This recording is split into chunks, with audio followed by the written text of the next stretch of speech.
阿雀，这评论区里的蒋雨田到底谁呀？哦，老妈你也发现了吗？这个出自我的世界主播黑满军，他在A4查中考成绩时一不小心露出了真名，虽然只是一闪而过，但还是被细心的网友发现了蒋雨田这个大名。也是从这以后，只要是关于黑满军的视频评论下，网友们都会用满屏的蒋雨田来调侃黑满军，而这也是黑满军继秋火儿之后又一次被网友给扒光了。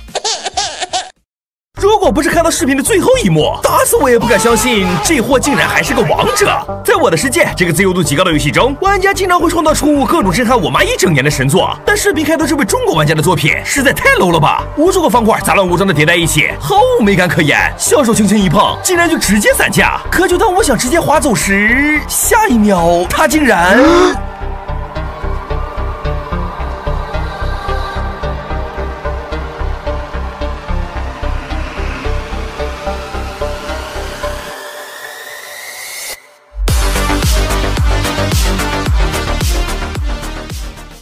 阿雀，你怎么跪着玩游戏？老妈，我的世界大神太牛了！不久前，国外的 MC 论坛上发起了一个造可乐创意比赛，引来了众多的 MC 玩家围观参与。率先出场的是1号菜鸟选手，只见他随便找了个地方，用红色方块建造轮廓，用白色方块搭建 logo， 又在瓶口加了点黑羊毛后，一罐完美还原的经典小可乐就这么诞生了。而接着出场的2号大人选手，他同样采用红白方块穿插的形式来完成可乐瓶身的整体建造。在经历了充分的加工润色后，一罐大可乐跃然眼前。比起菜鸟玩家的作品，他这绝对称得上是个大工程了。虽然这2名选手的作品已经足够碾压在座的大部分 MC 玩家，但直到第3位黑客选手的出现，我才知道了什么叫做冠军早已内定。只见他先用玻璃方块搭出底部轮廓，再用红白方块描绘出瓶子的 logo， 然后又继续用玻璃方块围出瓶身，最后一瓶巨型的玻璃瓶可乐完美竣工。你以为这就完了？不，接下来的这一幕才让我彻